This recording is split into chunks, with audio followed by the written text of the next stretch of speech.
There's a point that's very worth making about backups, and that's to focus on offline backups, and more precisely, the word offline in offline backups.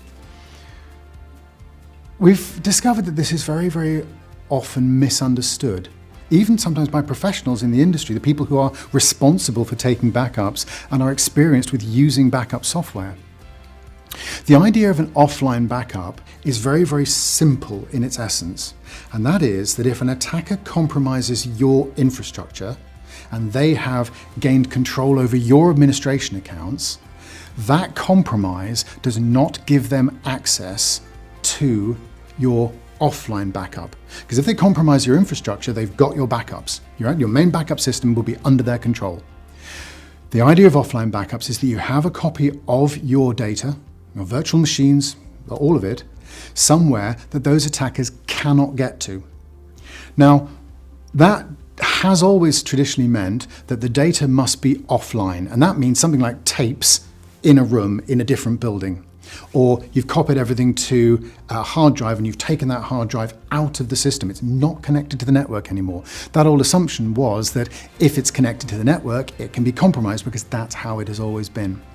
But actually there's a little bit more complexity to that now. There are a couple of different ways that you can engender what are effectively offline backups, even though they are actually online, i.e. network connected. The first mechanism, and the very obvious mechanism for a true offline backup, is you take the data and you disconnect it from the network, either a tape or a hard drive, but it's physically not connected to the network anymore, an air gap. The second version of an offline backup, and I'm starting to see this quite commonly now configured correctly, is a cloud system with its own administration, its own authority, that reaches into your infrastructure and pulls data out of it. Now, the reason the direction is so important is because if your infrastructure is pushing the data up to the cloud system, then someone who controls your infrastructure has access, direct access to that cloud system, and they have your backups. So it doesn't work in that direction. It has to be that a completely isolated system is reaching into your network and pulling that data out. So you can use a cloud service to create a cloud backup, but only if it's directional in this way.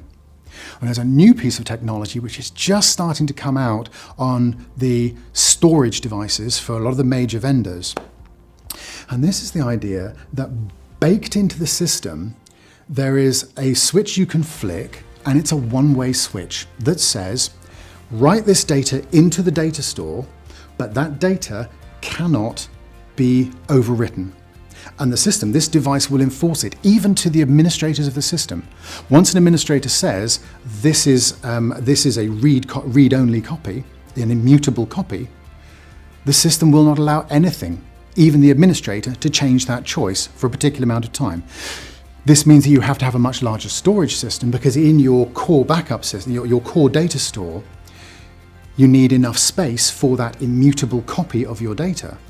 But what it does mean is you don't have to go through all of the additional setup and cost and management of having a cloud service reach in. You don't have to have a human take the tape out of the tape machine and put it in another room. You can actually have the data backed up to your device, then have the device create an immutable copy of it. And there's effectively no way to undo that. It's written into the system to behave that way.